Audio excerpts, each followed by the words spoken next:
Devil in a Blue Dress isn't just a detective story, it's a raw expose of race, power, and forbidden desire in 1940s Los Angeles. Daphne's biggest secret wasn't just that she was missing, but it was that her very existence threatened to bring down a city's elite. How far will the powerful go to bury the truth, and what does this film say about the dangers of living between two worlds? In a city where the color of your skin can decide your fate, Easy Rawlins is about to uncover secrets that some would kill to keep hidden. I'm Heit. And I'm Cheri. And you've discovered Axiom Amnesia.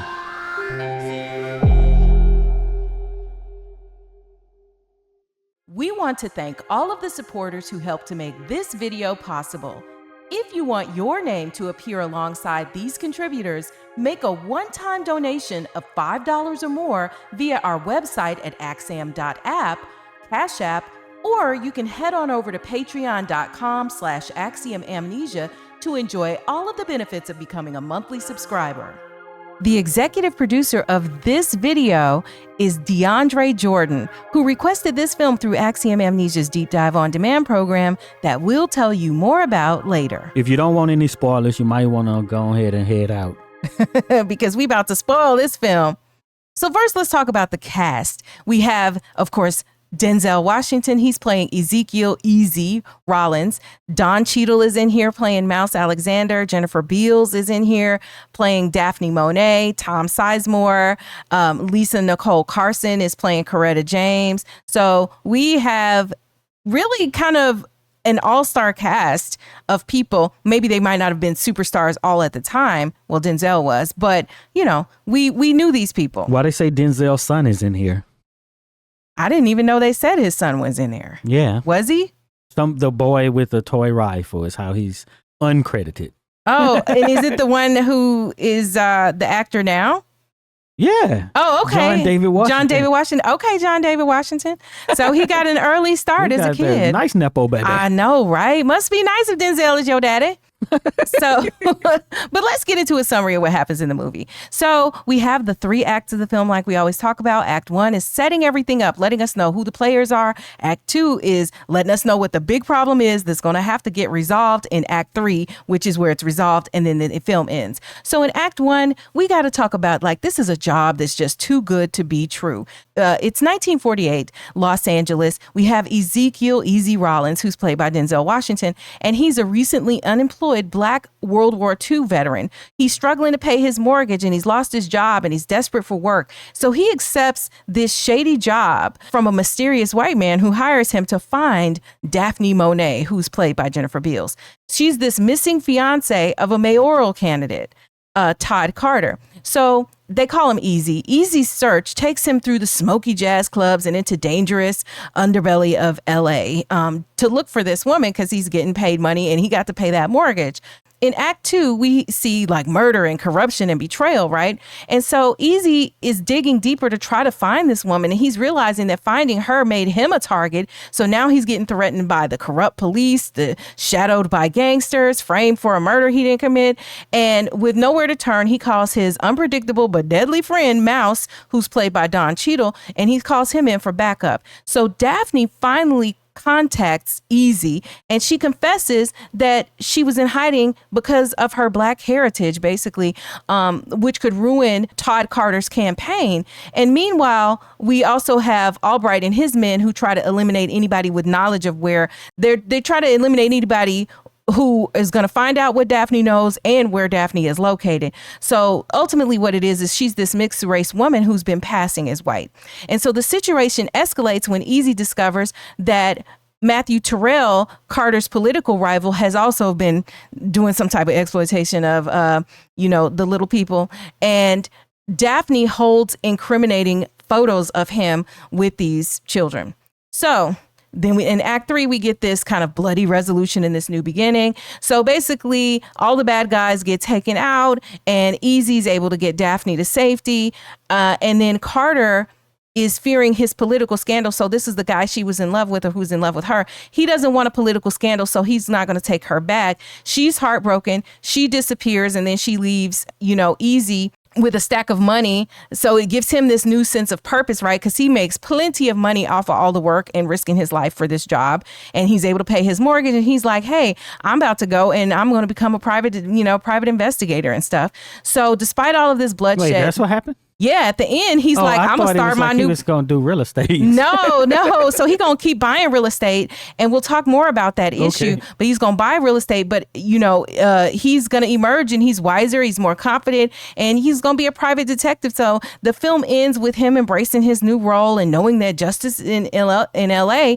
is never black and white. And so Daphne and her brother leave town and maybe go back to Lake Charles, Louisiana, which is where she's said to be from, which is also where somebody else we know who is from. Heit is from Lake Charles. Yes. So that's what happens in the movie. Want us to cover your favorite movie ASAP?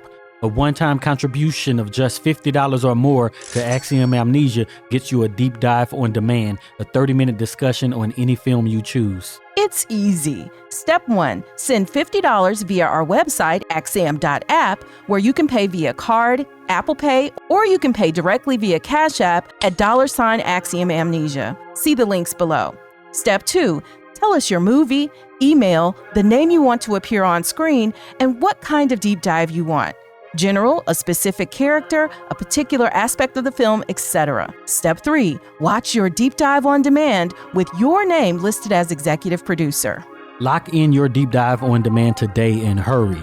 Spots are limited. This offer is not valid for filmmakers or distributors. Subject to availability and terms apply. Lots of themes, but let's talk first about our first impressions of the film. Did you want to watch this movie? No, I did not, because I don't have good memories of it. I watched this movie probably when it first came out, and I didn't like it. And the reason I didn't like the movie, I could tell you right off, is because something about movies that are in like the 1930s and 40s, I don't like this aesthetic, and I don't like the dark sort of what do you call private investigator? Yeah, I'm not into that. But watching it again now with fresh eyes, because it was requested by DeAndre, gave me an opportunity to really give it a chance, you know?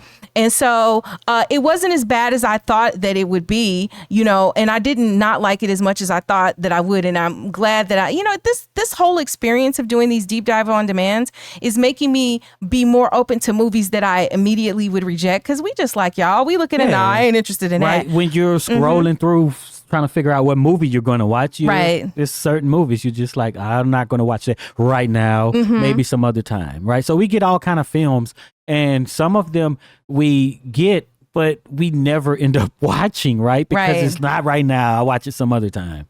Right. And so what did you think of Denzel's character? Like, to me, Denzel was very much, and we talked about this, but he felt very much Malcolm X-ish in here. Yeah, he was very Denzel, right? And maybe it was the voiceover, like the narration, because it has a narration with him talking through the film. And that reminds you of the movie Malcolm X a little bit, too. But he has his style, and he plays the investigator. Like, so the whole investigation trope in movies is just kind of pervasive, right? It's everywhere. TV shows, movies, somebody investigating something, trying to figure something out. We talked about national security. They're investigating and they're not really cops. So it was, you have cop movies, but they're making cop movies of people who's not cops is basically what they're doing when they do this. Yeah. And it's always kind of like the same thing happens. They get in deeper than they think because they think it's going to be something simple. Then they get in it and they become the target and they have to avoid getting killed and all that. You're the suspect and all that too, right? Because he was like suspected for murder for multiple people, basically.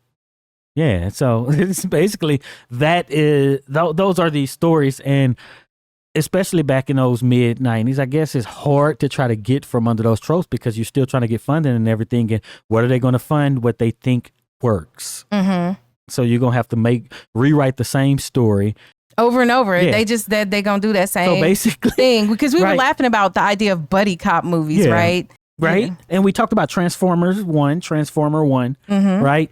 And I brought up this thing called enginification, right? So basically, when you come up with let's say your gravity and all the physics mechanics of a game, people create engines so that other people can use that engine, right? And then a guy who was talking about it, he was like, yeah, we're basically playing the same game with different skins. Right. Over and over. It's like a template, right? Yeah. Yeah. And that's basically what a lot of these movies are. And they throw in some little things, right? The different twists and stuff on that.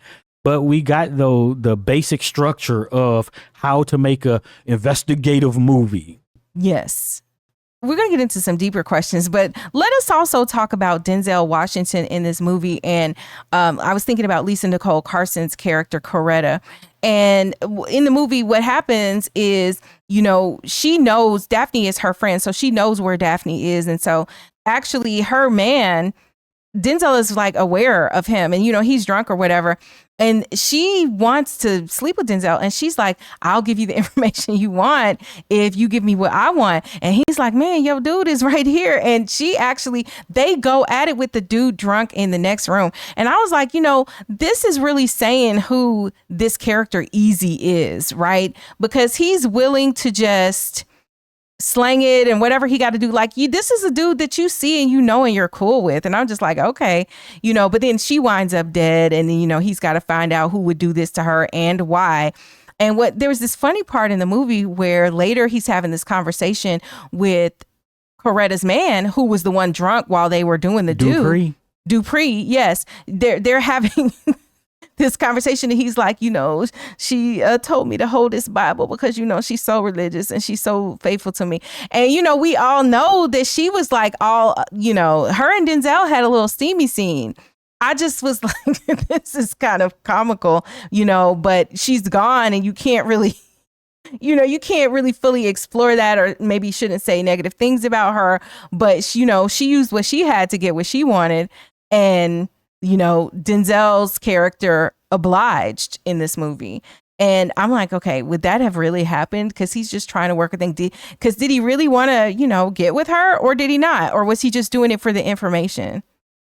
Do you think he was just doing it for the information? I don't know. Maybe both, right? You know, because I got the feeling like he was a little bit more upstanding than that. And this is one of the things he does in the movie that I feel like didn't fit. And maybe it was the desperation. Because I didn't think he would have done it. Why? Because that was his friend. Okay, why do you think he wouldn't do it? Because that was his friend, and I thought he was more decent than that. Why would you think that? Okay, because of other things he did. Like, he cared about community. So like how he was chasing the guy chasing the guy trying to dig up people's trees. And I still don't get that. You know, there's this guy who keeps trying to dig up people's trees. So it's sort of like we have this fan theory about, you need to go watch the video, about Furious from Boys in the Hood and him having another child, right? And people are like, this character won't allow it.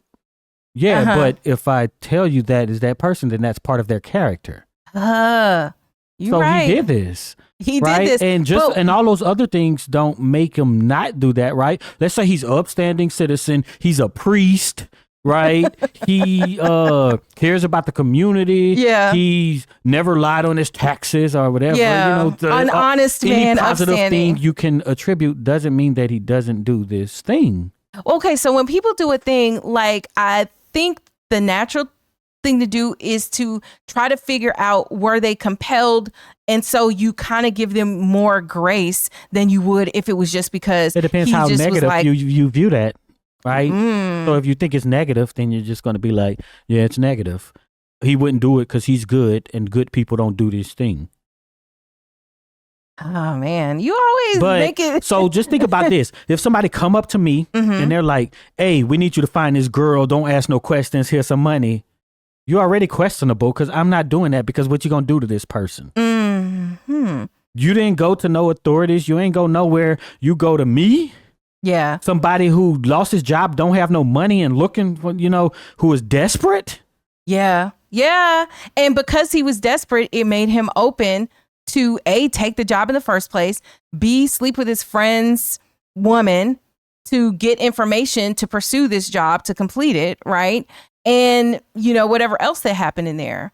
Yeah. So So let's talk about this, though. Why would Daphne, obviously a stunning and beautiful woman, why would she choose to pass for white in 1940s Los Angeles? Like, to me, this question answers itself in a way, because we all understand that at that time, racial politics would dictate that anybody who could pass would generally have a better life than those so people who can't. have these ideas of being in the Midwest or the North as being, or the West for this matter, right? Because a lot of people went there, as being different. But we know some of the greatest racial turmoil happened in Los Angeles because of the segregation and because of, them trying to maintain their power over black people and brown people. For that matter, it's like, because LA, it got a crazy history in that sense, right? So people, and even up until like the late 20th century, like we ain't talking about it all happened in 1940, 1950. Like, all the way up until Chris Dorner. Yeah. Oh, yeah. That boy got busy, didn't he? If you know, you know. He got busy. What year is this? So I don't know. For some reason, I just started saying that in our busy. That's a new one. Get busy. In our review of Transformers, for some reason, in our review of Transformers 1, or our discussion of it that we just recently covered on a deep dive demand for somebody else, we how we go from get some business about yourself to get busy. Because I was like, the Transformers was ready to give business. I don't know why I reverted back to this, childhood slang maybe. But anyway, so, but what does her choice say about Daphne's choice to pass say about race and identity and power, in post-Depression America?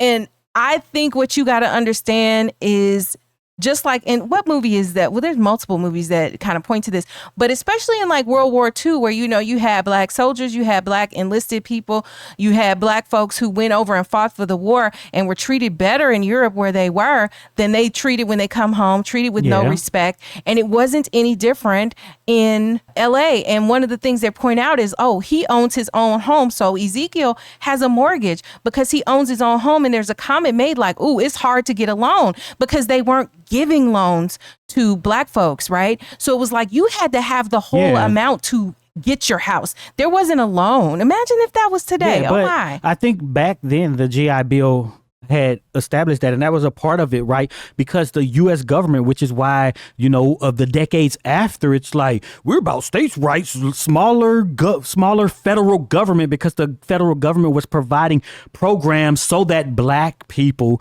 could own, right? So the people who were going into the military, we do this thing on dead presidents, and people like black people weren't able to get all their benefits. There was a big boom of black soldiers and military service members who came back after World War II who were able to reap the benefits of the GI Bill.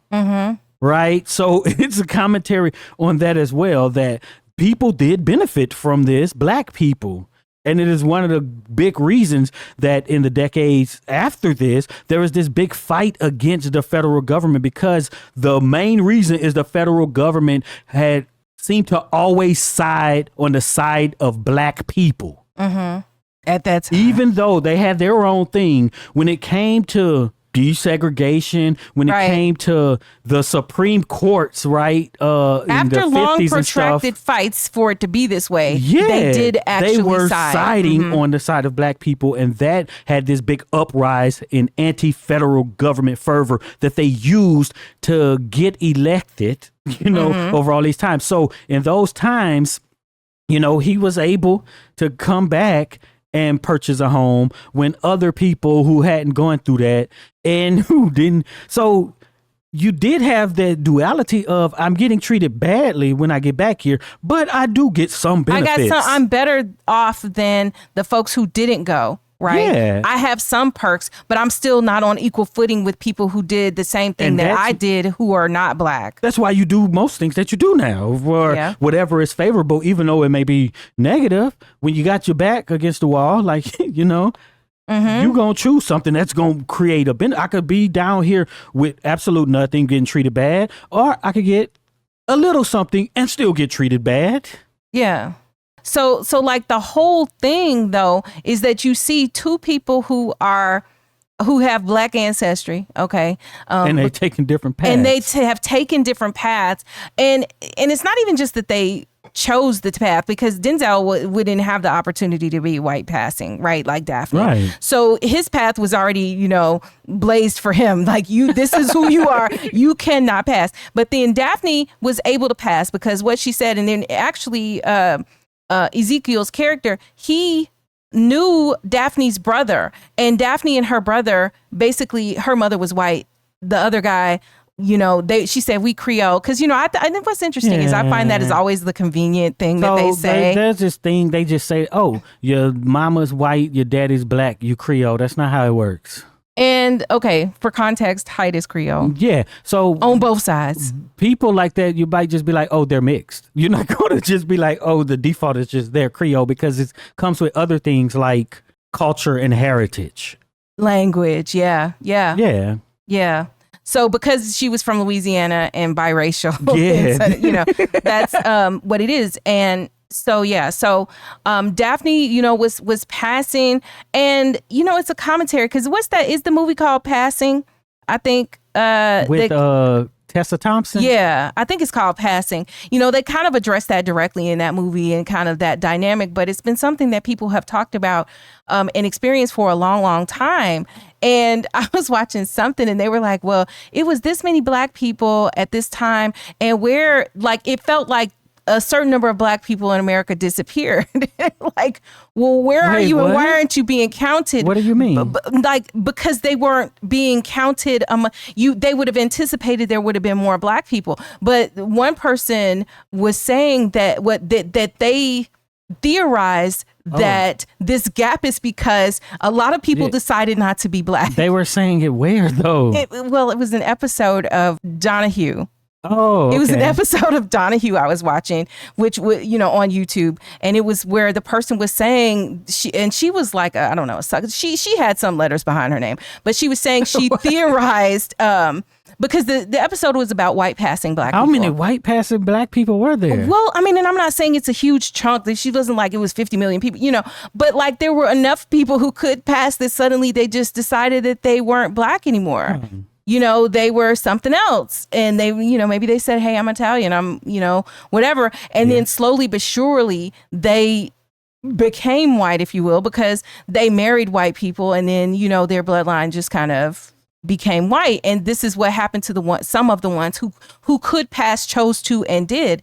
And, it poses the question, because a lot of people judge it. They say, oh, I would never do this and whatever. But, if you're not in that position, I don't know, well, we do all sorts of things now, right? So let's say a man, I'm gonna cut my hair all the way off very low so that you can't see my nappy hair, right? And all those sort of things that we do. I'm gonna put on a long straight wig, you know what I'm saying? Matter of fact, I'm gonna put on lighter makeup, even to the point where let me go ahead and start lightening my skin. So we're doing things in pursuit of that without actually saying, I'm trying to pass, but you're trying to pass for less black. I know. And we all do it. So it's not like, what I'm saying? I get up, hey, I got to go to court, let me tie my hair back. You know what I'm saying? Mm-hmm. So you don't just see my nappy black hair and maybe I'll get some favor because of that. Right. So, it's just what we do. So let's talk also about why, and I asked you this, why is it called Devil in a Blue Dress? I still don't know. So here's a stab at it. It could be totally wrong, but all right. So let's think about the title. The blue dress is symbolizing like danger, seduction, and deception, right? And and Daphne Monet in this movie is like the classic femme fatale. Actually, I was waiting for her to get busy with Denzel since he got busy with Lisa Nicole Carson. But when she tries to get with him, he's like, right? And he does this though. So she's really passing though. She's really passing. He does this before he knows she's black. No, I'm talking about Jennifer Beals or whoever this is. Oh, Jennifer Beals.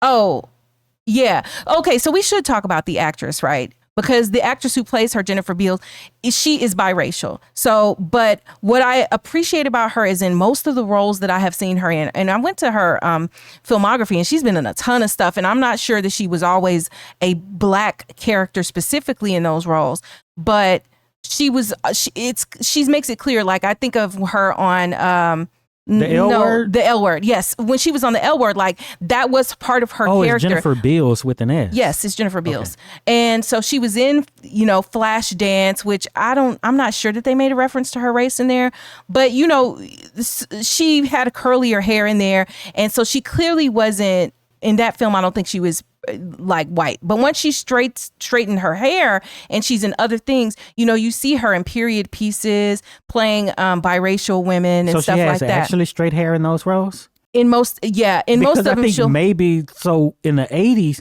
they were trying to have curly, puffy hair, teased up hair. So maybe it could have been, yeah.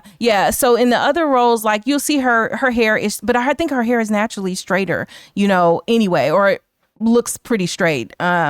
When you see her as an actress, though, it's written into at least the most popular of her roles that she is biracial. So even though she looks like she could be white passing, it's written into the role that you're not confused in this way. Unlike Meghan Markle, right? Because remember when we watched her in, I think, Suits or whatever that TV show she was in, I was watching that. I had no idea that she was, you know, biracial. Until I told you. Yeah, and you were like, no, she's, and I was like, no, she's not. I didn't just think was so. Like, she looked black. He just to me. detected it, and so then I looked it up, and then you know, sure enough, and this was before everybody. Yeah, knew who she was. This was way before Harry and them and her, you know, marrying into the royal family and all that. And I say that, you know, like I used to be more judgmental of what people chose to do with their, you know, however they appear and how they choose to identify as a result of that. Now I'm like, man, when you oppress people, like whatever your decision is your decision. And I try not to judge that too hard because none of us really truly know what we would do. Hey, so there's a risk that you could go out there and they string you up and you're going to be like, I'm proud. Like, I don't know. If I don't have to face that, then I'm probably not going to try to face it. Yeah. You know, but in this movie, because we were talking about why is it called A Devil in a Blue Dress? So she is like this femme fatale. She's, you know, alluring and all of that and whatever. But her beauty does mask these deep secrets, including her racial identity, you know. Yeah, and everybody who comes around her, they end up gone. Mm-hmm. Everybody who come around her, they getting offed. Or in trouble of some sort, of, you know, like her man, he's dropping out the mayor's race and stuff. But he was the richest guy in town. So, you know, they didn't just off him. But yeah, everybody around her who was black is, you know, in trouble. And so I think that blue dress could reflect like the film's, you know, like, what did you call it? Film noir kind of, you know, aesthetic or whatever. And so then, but the thing that got me was devil. Why are we calling her the devil? You know, and I guess maybe it could hint at temptation. Some people think in temptation and danger. Yeah. Right. But so she didn't even really care about the content of the pictures or the acts, right? It was just like, I have this thing that I could use. Yeah. She was just interested in using what she had so that she could maintain her position and situation, and so she would not be exposed, because the threat was that they would expose, you know, with her man running, that they would expose her heritage, right? And then he would not win the mayoral race. That was what the whole deal was. And so versus exposing this guy who has done these things to the little ones. So yeah. And so she didn't really seem like, I'm fighting for justice and I'm going to tell regardless. No, it was, I bought these pictures to keep my own leverage. So, but yeah, like the devil part of it though, I just do think that maybe it is like, it's naughty. It's this temptation thing. Cause she was perhaps using her feminine wiles in order to ensnare and control the men, right? Because you also got to think about, this is 1940s. These women don't have full-on rights of everything, you know, at this point in the 20th century. And so women who, women, I don't want to say the wise women, but women who figured out how to navigate the world that existed at that time would often use what they had at their disposal, which was using what I got to get what I want. Their beauty, their influence. And I'm not even saying like sleeping with these men. I'm just saying, you know, a little flirtatious batting of eyelashes in order to get their way and to charm the men to get the things that they could not achieve directly, right? Because they were women and didn't have the power to do that. So their power was, if you will, like by proxy, and through other people that they could manipulate. And that's kind of what we saw here. So maybe that's why they call it Devil in a Blue Dress. Go to the comments and give us, your idea of why they called it this. And I forgot to mention earlier that this film is based on a book by Walter Mosley by the same name, Devil in a Blue Dress. Recent changes here on this platform are making it harder for you to see our latest videos and get notifications. To make sure you don't miss out on anything, we're building our own community, both on our website, axiom.app, and on Patreon with free and paid options available. Here's the deal.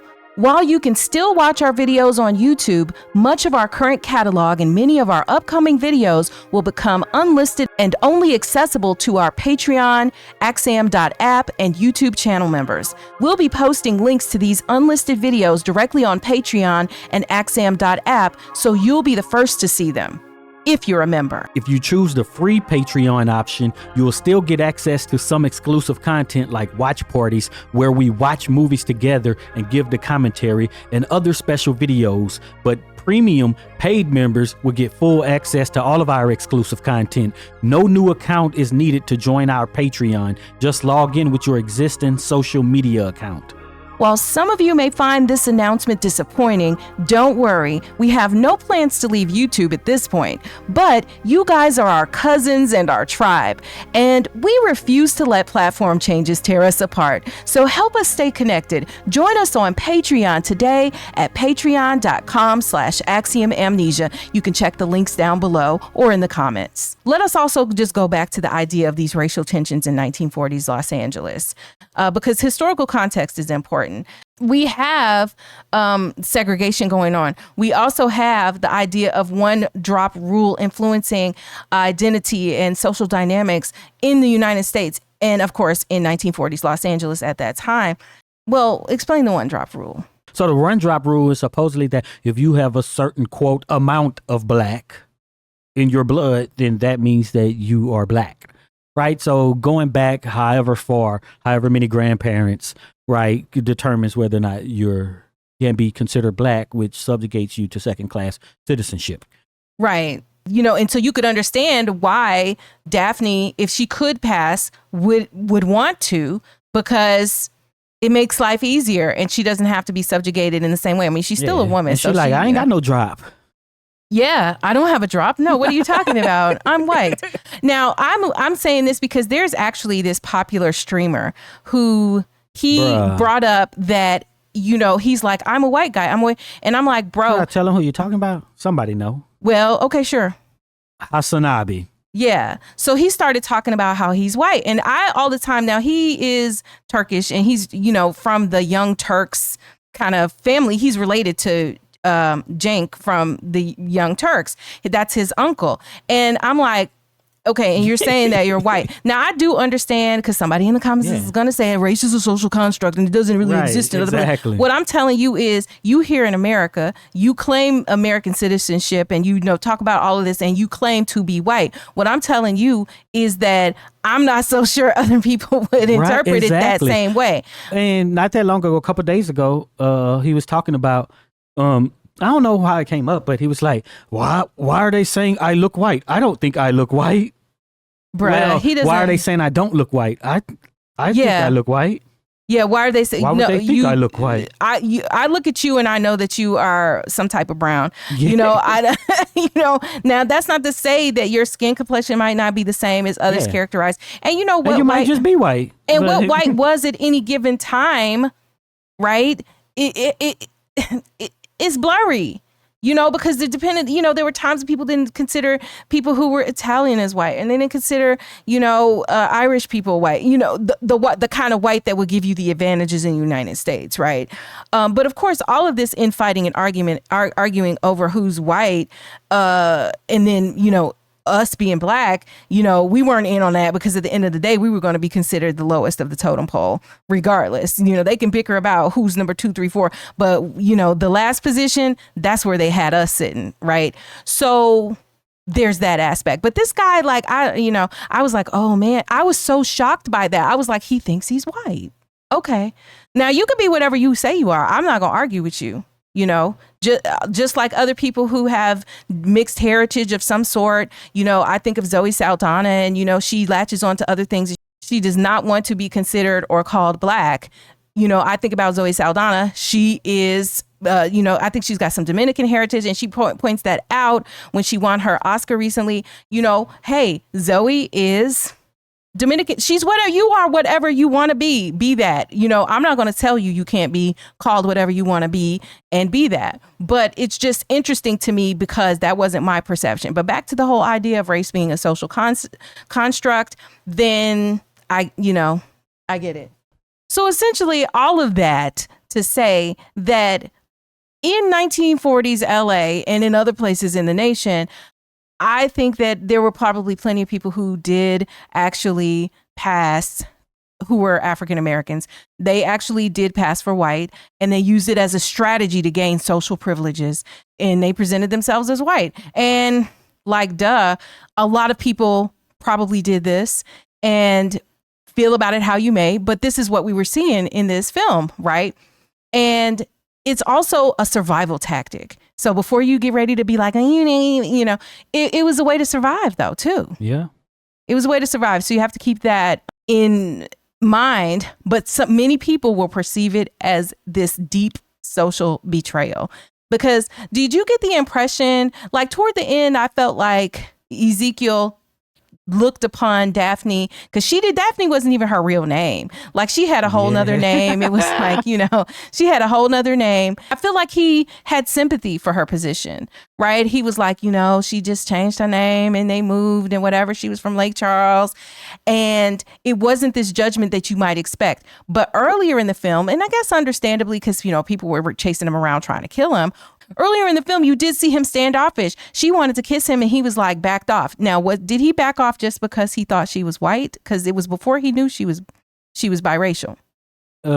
Maybe, but he thought that she belonged to a powerful person too. Yeah. Quote belong, you know. Yeah, because this is a very different situation, right? So both of these women who showed interest in him, you know, one is the girlfriend of a drunk, right, who he knows, a Black dude. And the other one is this woman who appears to be white, who is with the richest white dude from town. Yeah. You know, and he's like, I'm not touching that. He leans back, you know, so he's not, you know, go to the comments. Do you think the reason that he didn't want to kiss her and get involved with her is because of what she was entangled with? Or was it because she was white? And not because she was white, like, oh, he's racist or something, but because she was white and what trouble that could lead to for him. Because remember, earlier in the film, there was a woman who just started talking to him at the docks. And then here come this group of, you know, white youth, young adults come up and they start harassing him just because this white girl is talking to him. So, you know, this is the experience he had. He probably like, look here, you know, and you're all the way up in her hotel room on the white floor because they didn't even allow Black people up there. So maybe he was just being conservative in that respect, but I'm not sure. So let's talk again, though, about Daphne. Were her physical features that made her eligible to pass, do you think? Like when you look at her, do you think that she's passing? It's hard for me. She just looked like a white lady to me. Really? Yeah. Even though you know she's not? I only know because you told me. Oh, okay. So you didn't know before this? I don't know no Jennifer Beals. Well, she was in Flashdance. I heard of that, but that don't you didn't mean watch like it, yeah. I watched it, but I'm not like intimately into she's Black and all this. It's just a white lady in that movie. She's a white lady to me. Interesting. Whatever. Okay. Yeah, I think it's like white. Meghan Markle. Once you know, then it's like I can't unsee it, and I know it, and that informs how I interpret the character she plays. What you call it? If I look at Flashdance and I look at this don't even look like the same person. So this is just another white lady. Okay. Right? I can give you that. Even if I know that Jennifer Beals is Black, I still, when I look at this, I see a white lady. I wouldn't even be able to identify who this is if you just showed me a picture of her today. I'm gonna be like, oh, I don't know who that is. Some white lady. I'm just laughing. Like what? You know, so But there are power dynamics that happen, right? Because we've seen it along the way, and especially if you watch some of the period pieces that are from the Reconstruction era or things that happened during, anywhere in the 19th century, right? Where you still had blacks enslaved, and it was before the Civil War and whatnot. This movie reminds me of kind of like Road to Perdition with my favorite actor, Tom Hanks. Tom Hanks. Right? Just because, they got the kind of period pieces and you see the old cars and stuff, right? But at moments, and the guy who looks like, I think, what's the Judd guy name? Jude. That's his name. Jude. Jude Law. Jude Law. I was thinking Jude Law, but you said Judd. And I was like, and you said it was, okay. Yeah, Yes. so he reminded me of Jude Law. So you had like Jude Law in Road to Perdition. And that's another really good movie. So if somebody want to sponsor that one by dropping, Deep Dive on the Man, that would be awesome. But so it kind of reminds me of that. And, the harken back to that time and somebody basically investigating something is kind of like what was going on here. I guess you could say that your boy was kind of investigating something in Road to Perdition.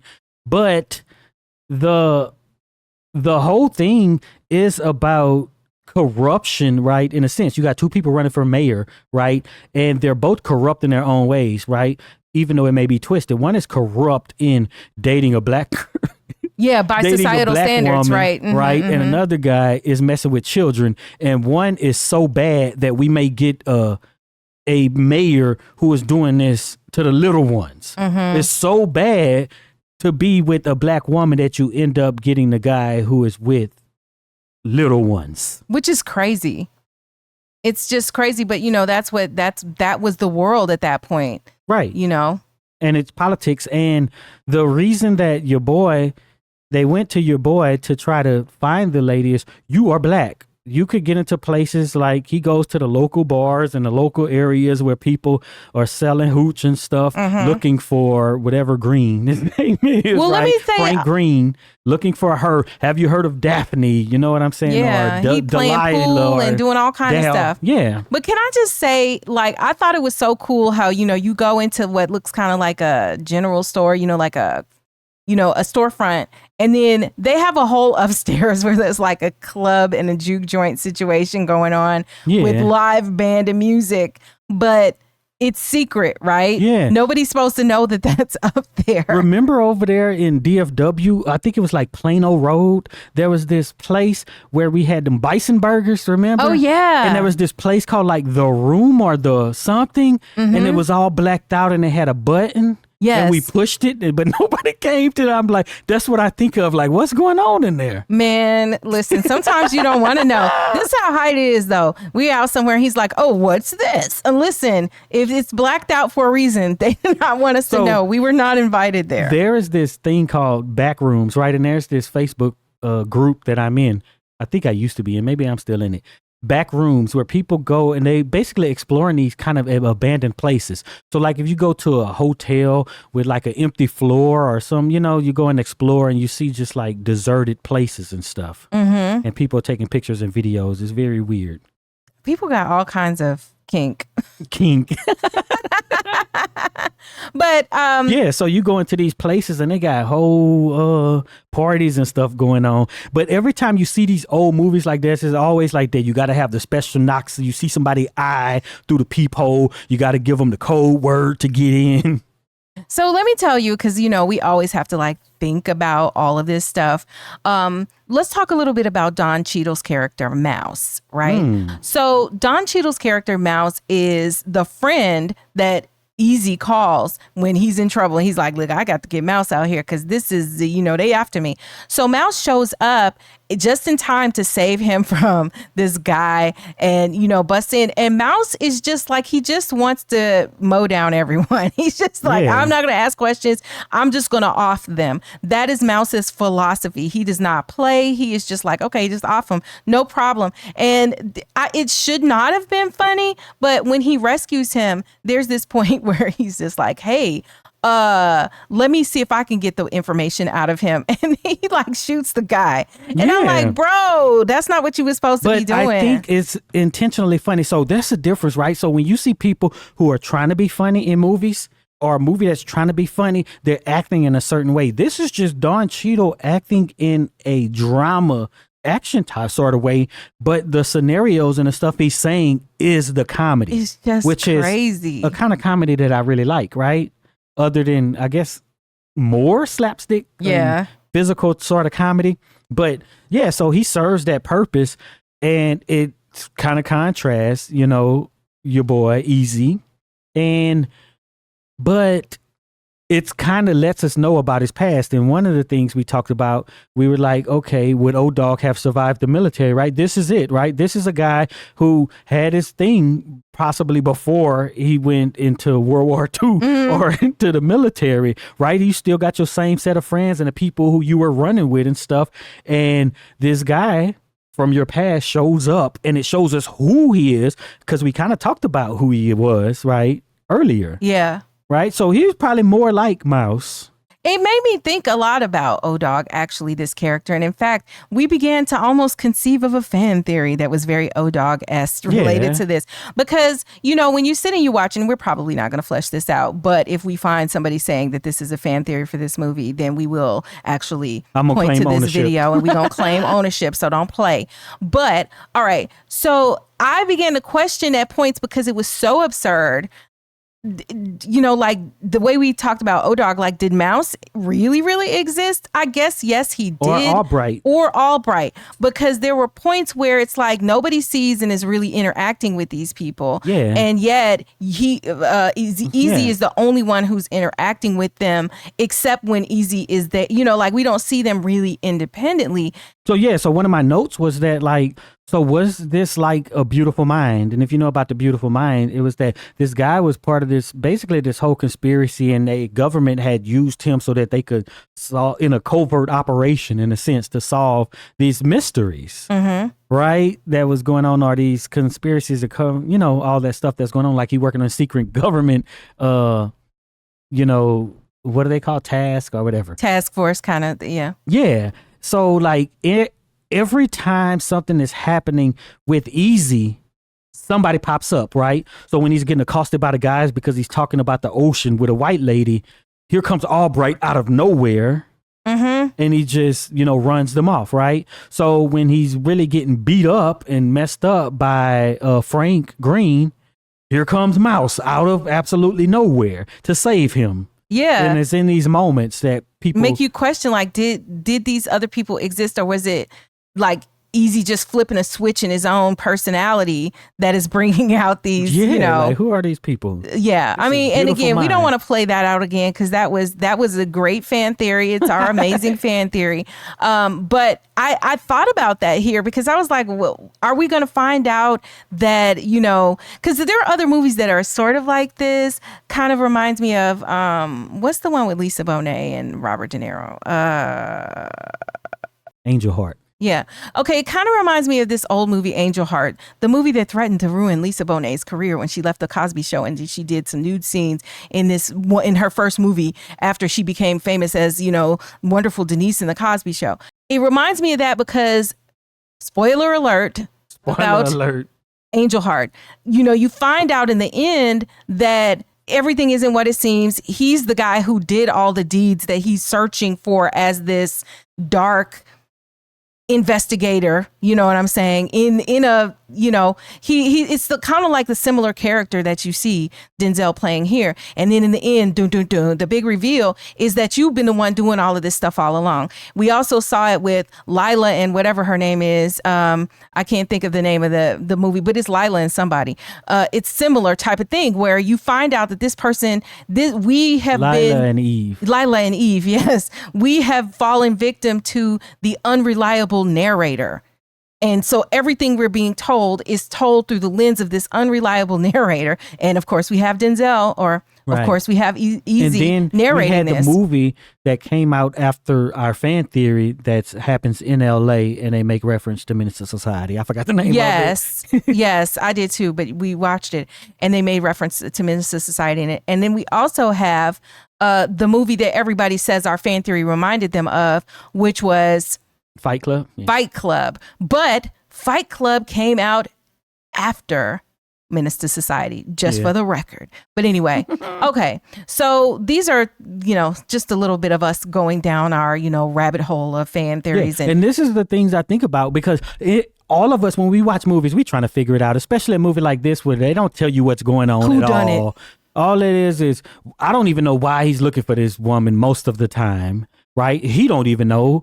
So the whole time you watch these mysteries, you're trying to figure out what's going on. And I'm like, does this person even exist? The way that people popping up. Yeah, like, is he going to just be in a crazy house at the end and you see him in a straitjacket and it's all Shutter a dream? Island and Shutter Island. There are a lot of movies nest, where things are not as you seem, and then the big reveal is that you are acclimated with reality in the close of the film, right? So, what do you think happened to Daphne after the camera stopped rolling? Do you think she went back to Lake Charles with her brother?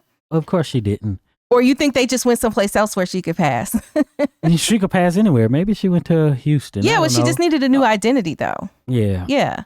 So I think so we agree that she did not stop passing. No, but she over there living with her brother, though. It's going to be hard. Well, so she could live with her brother, but then maybe her brother needs to be like her driver or something, because those are the relationships you have to portray publicly in order to make it make sense. So they moved somewhere else because when Easy went back over there, they weren't there. Right. So I don't know what happened to them. I don't know. When I think about the social issues in this, and I have to go back to the beginning where Coretta got it on with Easy. I don't know why that scene was kind of steamy though. But where they got it on, and I think about what you said earlier, where you're like, it depends on how you view what he did, as good or bad, right? Yeah. And I'm like, man, that is so true because, and immediately, because of course, probably a lot of people look at what he did and think, that wasn't very nice. This is your friend and your friend would not want you doing Was that really his friend? Well, it's at least an acquaintance, somebody whose face you smile in. That they wouldn't want you fooling around with her like that. But was he somebody who worked with him? Maybe. I think he was somebody from his job. Maybe he was. Right, because they showed up and he was like, somebody, we miss you or something. I don't know, something, a reference to work. May have been what happened, but yeah. Speaking of which, and he got fired up off of his job because he wouldn't work overtime. I think that was why he got fired. I think he said, because I was too tired to come in extra. So like he didn't, back to the labor issues. He didn't get fired because he was just a slack off and didn't do his job. And then when he going above and beyond. Yeah. But that's what these companies be wanting from people. Yeah. Facts and for show. What do you think that happened to Easy after the camera stopped rolling? He had a successful investigator business. Yeah, I guess so. I don't see why not. But yeah, how do they allow Daphne or whatever her real name is to live? Because you still know the secret and not survive. That's a good question. So now let's just so shortcomings of the plot, maybe that's one of them. Another one is, how in the world was Easy single? Ooh, because ain't no way that you are Denzel Washington looking Easy in 1940s LA. You have your own house when most people don't have their own home. And you got a job, you gainfully employed. I've got some money. You know what I'm saying? Somebody gonna see that and be like, listen, all you missing is a nice wife to come in here and cook this. Wouldn't he pursue that too? Because if that's like the standard of the time, I need a woman up in here to be cooking. And cleaning. That's exactly the standard of the time. How would he even buy the house before then? Because if he's not like, okay, I get out the army, I'm buying a house, but then my next thing is to get the wife, or I find the woman and then buy the house so that we move in together. Yeah. So, I think that's kind of how it would have been.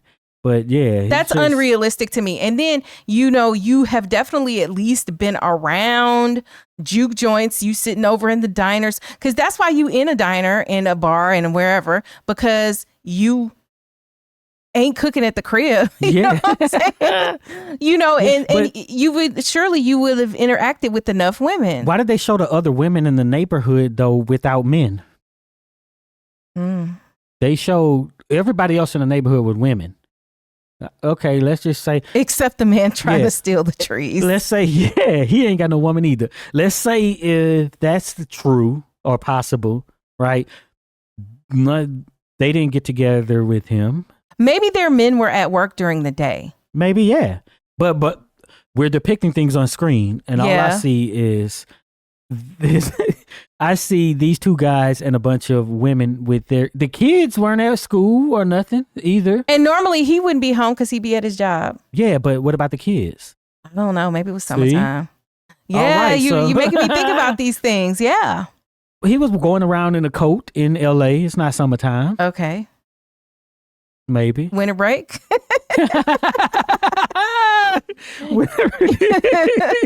But so to me, that was like a huge unrealistic thing.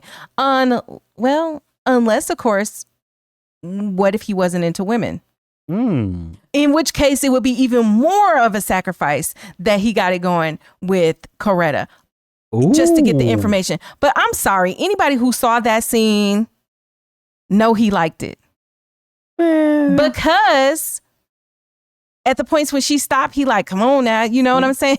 Like, he don't want to stop. Well, he needed to finish. That's biological. Oh my gosh. The quote of the It's like, I quote don't of the want video. blue balls. We all know this term. Oh my gosh. But yeah, I mean, so I think about that. And then I was also thinking about Lisa Nicole Carson as an actress and how I feel she got typecast in a lot of those roles, right? Beautiful woman. And we see her in Jason's Lyric kind of playing the same sort of, hot and heavy woman, right? Like she's just wanting to get hers, she was like that in Jason's Lyric, and other things that we've seen her in. Well, maybe not Love Jones. Her character might not have been like that. I can't remember. But, other things like that. But she did have like a recurring role on ER. So who is this? Lisa Nicole Carson, the one She who did? played Coretta. Yeah, she was on ER. She played the Eric LaSalle's character, his Oh. baby mama. You know what I found out though? What? Just recently looking at the credits on ER that a lot of people were on there. And after I stopped watching. Well, yeah, and then because it was just it ran for quite a while, not nearly as long as Grey's Anatomy, but yeah, a lot of people came through there, and with those kind of like things where those independent episodes where you got the guest star on every episode, a lot of people can run through those shows. Know someone who's obsessed with movies? Surprise them with the ultimate gift, a personalized 30-minute Axiom Amnesia deep dive on demand on their favorite film. For just $50, they'll get exclusive insights and see their name as executive producer. Get yours today at axiom.app. A lot of people. So yeah, but to kind of close out thoughts on this film, it was definitely a better experience than I was anticipating because again, as so many of these films that have come up, I was like, this wasn't in my So rotation. like these whole racial issue things like that. Well, what I like in the so like what's the one? Feast of All Saints. Oh man, listen. Somebody, we need a huge sponsor for that one because huge we one. got to We gotta find buy it it. because it's not just a movie. It's like a multi-part series, but that is like one of my favorite ones. But you're right. I do like it, but I like anything that has what I would term as like a moral dilemma, a question, things that make you maybe compromise what would be your ideal morals when met with reality and trying to survive. I like all of those types of things. Plus, I do kind of like The Jean de Couleur stuff. Yeah, I like the Jean de Couleur stuff, See, exactly. Yeah, so the old passing stuff. What's the one with, is it not Dennis Hopper, right? what? Dennis Hopkins, the Hopkins guy. Dennis Hopper for what though? What movie? Something where he was passing for black. Oh, white. Anthony Hopkins. Anthony oh Hopkins, my yeah. gosh, listen. See, look. The human Stain, The Human Stain. That is a movie that just never gets any play, but that is just, oh man, I would love to cover that movie too. Listen, do we need to make a list of suggested movies that we need executive producers for? Oh, yeah. Because these films, and you know, you might be like, well, why don't you want to cover it? Why don't you cover it? Let's just be real. The reality of the films is that they're not going to be super popular, but they're amazing. And for those of you who know, and who are real film buffs, these are amazing experience films that we would love to talk about, but we just cannot. And they do cause negative consequences for the channel. Yeah, there's negative consequences when movies don't, when videos don't do well. You know, and YouTube is already, you know, doing a lot of craziness lately that's affecting a lot of people, including our channels. So, you know, this is why you see us, you know, trying to continue to offer the best that we can for you. But, you know, we live in a reality just like you, and, you know, egg prices is high. Prices. I like eggs, deviled eggs, scrambled eggs, omelets. Mm-hmm. So, but yeah, I was happy with this movie. Like, I think at the end, it was kind of what I expected, but I like movies that make me contemplate the choices that the characters have to make. And this was a movie like that. So I do want to thank the executive producer, DeAndre Jordan, for requesting this film. Thank you so much for making me give it a second glance, because I've seen this movie a million times and just keep scrolling past. And you made us watch it and consider it. And so I thank you for that. If you made it this far, type "get busy" in the comments so we'll know you're one of the real ones who stick around to the end. And be sure to check out one of the videos that's on the screen right now. And also go to axiom.app so you can see our latest videos all in one place from all of our channels. And they link back to YouTube. You'll be able to look at the thumbnails and click on them. Just as simple as that.